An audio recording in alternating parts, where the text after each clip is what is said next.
Hey everyone, so today I've got another review for you.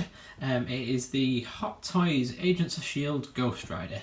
It is TMS 005. He was an exclusive for various things. As far as I'm aware, he was the Sideshow exclusive and things like that. But here we are, here we've got him. First impressions, obviously this is the box. And it looks great. Really like the artwork. It is very stylised, and I get a lot of people that aren't particularly kind of into it. I know a few people have said that it makes it look a little bit cartoony and a little bit toyish, but I really like that. I mean, I'd love to have that as a poster, or for something like that. What I will say first of all, before I go any further, is I'm not actually a fan of Agents of S.H.I.E.L.D. Tried to give it a go a few times, and it's just not something that I'm a fan of. I feel that it's very TV, and I think it doesn't capture the kind of cinematic essence of what the Marvel movies do as such. That's the only reason I like it. It's personal preference, really. I know a lot of people that do, and I know a lot of people that have tried to sway me into it by saying, oh, it gets better after season 1 and things like that, but yeah, I'm not a fan. I have tried. I have, however, watched a couple of episodes where Ghost Rider is in it, so I'm very familiar kind of what the interpretation of the character's like in the show. But predominantly, I picked it up simply because I really like Ghost Rider, and it's a lot better than the Nicolas Cage one that we got for the actual Ghost Rider movies. But here's the box. Here's a kind of slip sleeve design that you get on a lot of the Marvel figures, where it's like a clam tray slipped inside it, and there is a slip cover, which we'll see a bit later on.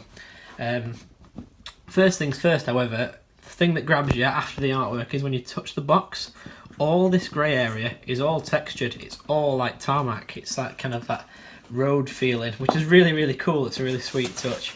You see on the side there's the S.H.I.E.L.D. symbol with Ghost Rider underneath it. On the back, there's a big Agents of S.H.I.E.L.D. logo there, all your various warnings and your barcodes and your little holograph thing there. Same again on the other side. Again, this is all textured all the way around it, except obviously the black flames, they're nice and glossy. And then you look at the top, and you just flip it around, and there you go, Agents of S.H.I.E.L.D. Ghost Rider. So there's your Ghost Rider there. What we'll do is we'll slip this off, and we'll have a look inside, like that. So it just pulls off. There's your nice slip sleeve, and this is the box itself. So you've got your figure that would be sitting in here. Comes with quite a few accessories. There's a lot of flames and things that come with him. You can already see I've left some in the box, but there's actually some that I've got out on display as well, so that's quite cool. On the back of it, you've got the typical comic book style kind of torso print. It is echoed across in the actual figure itself in the show, so it's a true interpretation of what the original Ghost Rider looked like as well. And then some like kind of nice little chain link motifs there, and the Ghost Rider logo. So it's really cool. Let's get him out of the box and have a look at him up close. Back in a second. So we've got all these accessories out here now. First of all, we'll get the boring stuff out of the way. You get an instruction manual. Not really much in it in terms of what you should and shouldn't do, because there's no real constraints with it. But it does tell you how to kind of pop in your batteries into the head, with a series of kind of taking the head off. And there's a neck cover, and there's the peg with the actual battery compartment in it. How to take off the leather jacket, just a few little tricks there, how to be careful with it, and then all the various uses for the flame effects as well. So nothing massive, but definitely give it a read before you start playing with him. Second thing, you get some wrist pegs, standards kind of flesh tone coloured wrist pegs, nothing we haven't seen before. In terms of the rest of his accessories though, you don't really get that much. Obviously they've gone kind of a little bit alpha leather on the whole translucent flame effect stuff, which is really awesome. I do like the fact that they've given us a lot of options with it. But in terms of hands, you only get 7 hands in the box, so it's not a tremendous amount. First thing, like I said, we'll get to then is the flame effects. So the back 4 that we've got here are just little kind of flames to assemble on his base. They've all got a flat bottom on them, and you can array them around his base however you want. They're all interchangeable. They're all kind of designed so that they kind of slot amongst each other however you want them. So you can pile them up on his base, or you can spread them around it. So that's those. It's not like I say, nothing really much to them, but they're good, so it gives you a bit of a display base rather than just the standard base that it comes on. The other flames that you get a big one which is designed to actually put his hand through. I don't really like playing about with it too much because I feel like it'll pull in half just on there. But yeah, it's designed so you can kind of sit his hand in it, and he's got a big ball of flames there. Quite nice, a little bit big, a little bit excessive. You might weigh his arm down if you're not careful. Then you've got a pair of these, which they're mirrored, and they're designed so that they sit in the palms of one of these hands he's got. He's got two pairs, two hands that are designed to be kind of clenching, and then the flames come out of them. So they're really nice. You could have him stood with a fireball in each hand or whatever, but they're nice. I mean, I do like the little accents of the dark orange in them as well, so it's not just clear orange. They've got a few mixed colours in there. And then finally, we've got this, which is like a long ball of flame with a little loop at the end. That's designed so that you've got the Hellfire chain, which you can see it's this top one up here, is to loop through that so we can have it kind of swinging freely. So he's got a fireball on a chain, so it looks like he's about to like swing it at someone. But that's quite cool. I'm a bit dubious over the kind of narrow thinness of that, and maybe the chain, because the coloured chain is plastic. The metallic one is metal. So I'm a little bit worried about the integrity of it. But just be careful with it. Again, it tells you in your instructions on how you should and shouldn't do things. So that's all the flame effects out of the way.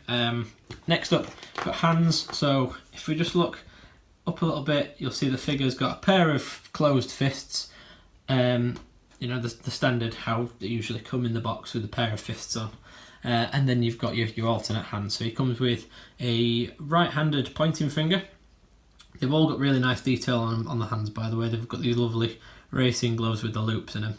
I did have to go back as well and re-watch it just to make sure that Ghost Rider's hands aren't ablaze while he's in Ghost Rider form, and it is just his head. The rest of him is still flesh toned.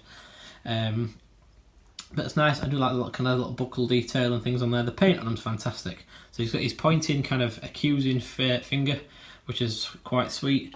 Like I said before, you've got these, which are his kind of almost gripping hands, if you want to call them that. These are designed so that when you put the fireballs in them, you can have them kind of clenched like that around it. Let's have a look at one a little bit up close. So you can see that the vein detail on the back of the wrist is really, really nice. And like I say, you can have him put the fireball in it if you wanted to, or you could have him kind of, if you wanted to pose him up, you could have him kind of like strangling someone, or they're like a tense grip but not a complete fist. So it's quite nice. I like them. You get a pair of those, and then the other pair of fists you get are these, which are kind of like hollow gloved gripping hands, if you like. They're designed so that they can hold the chain, basically. They're like trigger fingers, but without a trigger finger, if you get what I'm saying. But they're really cool. I don't know how well the chain's going to hold up in there, but yeah, they're quite sweet. I like the chain, to be honest. I like it coiled around his chest. But if you wanted to kind of have him kind of holding the chain across both hands with the fireball hanging from it, it's an option. I would have liked maybe a pair of relaxed hands or something like that, maybe. But like I say, it's 7 hands isn't bad, but maybe an extra pair of just something plain would have been a little bit better. So I should move those hands out of the way. And then we've got these chains, like I mentioned before. So this one is all metal, the metallic coloured one, obviously. It is all metal. It is quite hefty as well, so it will loop and drag and things like that, and it'll hold its weight when it's wrapped around him, which is a bit of a complaint about the clear one that we've got, because this one that we've got here is all plastic and it's really, really light. You can see how bouncy that is. Really, really light plastic. I know, it's designed so that it can hold it. It's got a little kind of like weak link at the bottom, so you can thread the fireball through it. If it'll hold still, don't know if we can see it properly. But the problem with this that I found from displaying him is I really like this kind of glowing red hot chain, and I like it wrapped around him while he's turned into Ghost Rider. It makes sense. But the problem is, because it's so light, it doesn't hold its weight as it's coiled around his chest.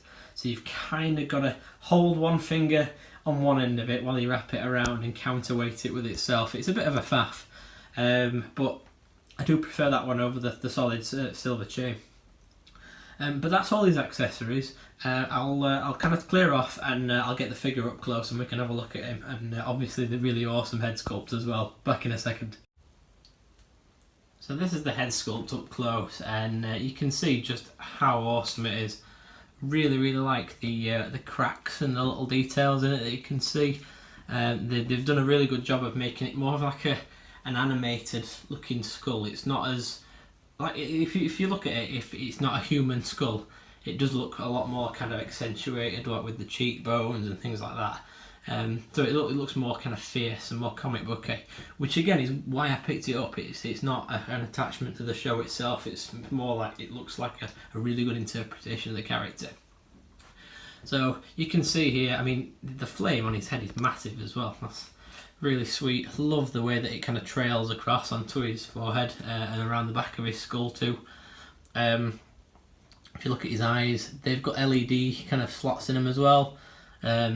It's designed basically so the bulb in his neck shines through, and the black around his eyes then accentuates the light as it comes through those eye holes. So it's really sweet. You can see here he's got some articulation in his jaw, which is really quite cool. Looks really cheery there. And just as we turn him around, I just love how it trails off the back of his head. That side profile looks awesome. Again, you can tell it's not a real human skull that it's designed on. It's very much exaggerated. If you keep turning him around, you can see that my only problem is, you can see if you look really carefully, you can see that head stand, that peg in there, and I think it just would have been a little bit better if that neck peg, the actual socket for the bulb, would have been black rather than red, because then it would have hidden it better. But then again, you might have seen it, the black through the orange a bit more. So you know, it's just, you know, one or the other really, I guess. But you do kind of get a bit of a gap, that's all. But you can see the flame detail again. It's the same as the stuff that you get for his hands and his base. Really, really nice detail that we've got. Just love that side profile. Just looks awesome. So that's his head sculpt. Like I say, if you pop his head off, you see he's got this like little like it's like a nubbin really, isn't it, for lack of a better term. That's where the bulb is, and then this neck peg here is covered by this collar of flame as well, so that it masks it when it kind of goes around. The problem is, because this is really, really transparent, this neck piece, it shines through. You can see that the neck peg quite visibly with that red. But the idea then is, if you were to pop this out, that's where you put the batteries in. You can just see the switch just on the back of his neck there. So if you were to pop that out, you can unscrew it and then put your batteries in.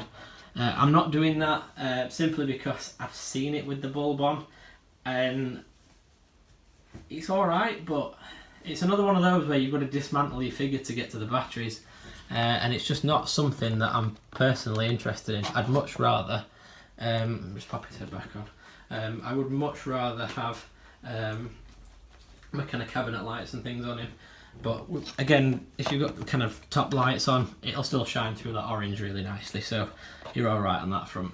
Let's have a look at the costume then, so let's just kind of pan him back a little bit.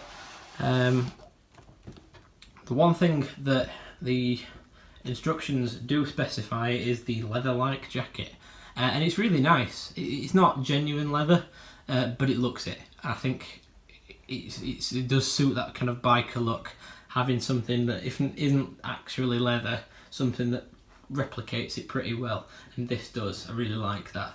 Again, you get the kind of Ghost Rider style from the comics, his print that goes on his biker jacket. I mean, this is obviously designed on the TV show one, but they've copied that really well. They've interpreted it really well, even though it isn't actually a Johnny Blaze Ghost Rider. It's Robbie Reyes.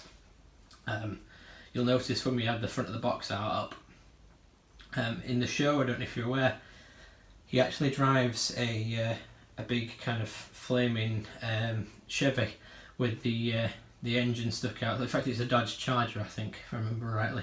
It's got a big engine mount sticking out of the front of it. It's really awesome because while the tyres are ablaze, the top of the air intake on the bonnet is blazing away as well. It looks really awesome. One of the things that I've looked at doing is seeing if I can get like a model kit one and having it behind him or something, or maybe cut it in half and have the bonnet behind him. Trying around with it basically. I want to kind of use some more of those flame effects. But yes, so he's not the conventional Ghost Rider, but I like what they've done in interpreting him into the like the MCU, as it were. The rest of his outfit, he's got a pair of sneakers on and a pair of kind of dark blue denim jeans, which, you know, they're okay. My only complaint thus far with this figure is the joints seem quite loose. The head sculpt, certainly on that neck peg, it bobbles a lot, but you know, I think it's just the weight of the head, to be honest. So we'll have a look at articulation on him. So let's just grab him off his base. So yeah, like I say, the head peg, it's got a bit of wobble in it, just because I think this is really, really big, and it just weighs that neck peg down. Articulation wise, this jacket is really, really accommodating. You can get the arms really up. It's got a double bend in his arm, so you've got really, really good kind of bicep curl there as well. You can get his arms in some good positions, get them quite far back as well. The jacket isn't restrictive whatsoever, so it's really cool. It does unzip as well, and he's got his like maroon coloured t-shirt on that he has in the show too. I won't crack it out because I'm not going to mess about with the zip. I don't really want to, but he's got that if you want it there when he's Rebby Reyes. He's got the red shirt on. It's nice as well, just kind of the little bits of just trim with that white like kind of leather effect stuff, the same as what's on here, which is cool. These are the jeans. Again, no restrictions whatsoever with the movement there. Really, really good. Really nice, easy movement. And the knees are also double jointed, so it bends to there and then bends again. So he's got a lot of posability. There's no problems with posing this guy, other than the fact that his head wants to like kind of roll around comically when you're doing it. And then the other thing is his little sneakers here. So they are high tops, so he's not got a vast range of movement with them just because of the way that they are, but he's got a ball joint in there, so you can swivel them out quite a bit. You shouldn't really have any issues with posing him. He's got a lot of options. Let me just move him off to one side for the moment as well, because I will say one thing about this base as well. Really, really like it.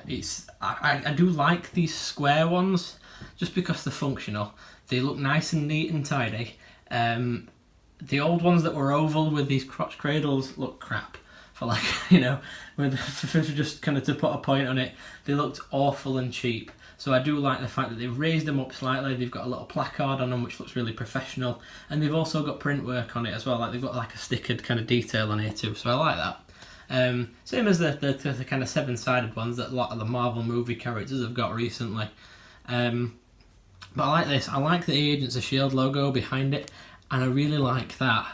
If they found a way to make these bases and they could re-release them without the Ghost Rider icon at the front, you'd sell them hand over fist, because there's people who've got Agent Coulson's, there's people who've got Nick Fury's, there's people who've got Maria Hill's. You know, there's so many figures that Hot Toys have done that are for various films that would really, really be complemented by having an Agents of S.H.I.E.L.D. icon on the base.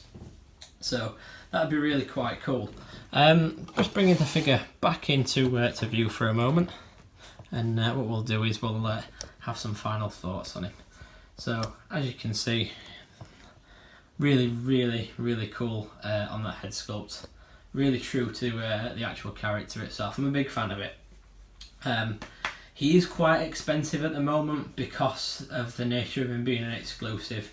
He was quite limited. So as such, you're probably going to be looking at paying for around about 300 quid for one of these at the minute. You know, if you fall lucky on people on eBay and things like that who are maybe selling one second hand, you might get one, but brand new, you're pushing for about 300 quid. If I was to give it any kind of rating really, I'd say it's a good, for me personally as a Ghost Rider fan, it's a 9 out of 10 really. The only thing that stops it from being 100% perfect is it's the whole kind of street clothing, the rest of him that he's wearing, but that's just me picking at it because I don't like the show. I'd rather it being a comic book Ghost Rider, but really other than that, can't say much else for it. Would have maybe liked to have found a way just to mask that red neck peg a little bit better, but you can't really see it. I think I'm just kind of splitting hairs, but really impressed with it. Let me know what you guys think though. Drop a comment in the box below, and if you are interested in following me for later videos as well, really appreciate that subscribe option. Goes a long way, and obviously if you do want to kind of stay tuned, hit that little bell icon as well. It'll notify you when a new video is put up. Tend to put up quite a few a week now, so now I'm getting the hang of this. But if you've got any comments or any criticisms, let me know in the comments box as well, and hopefully I'll get better with time. Thanks very much for watching, guys. I'll see you next time. Bye bye.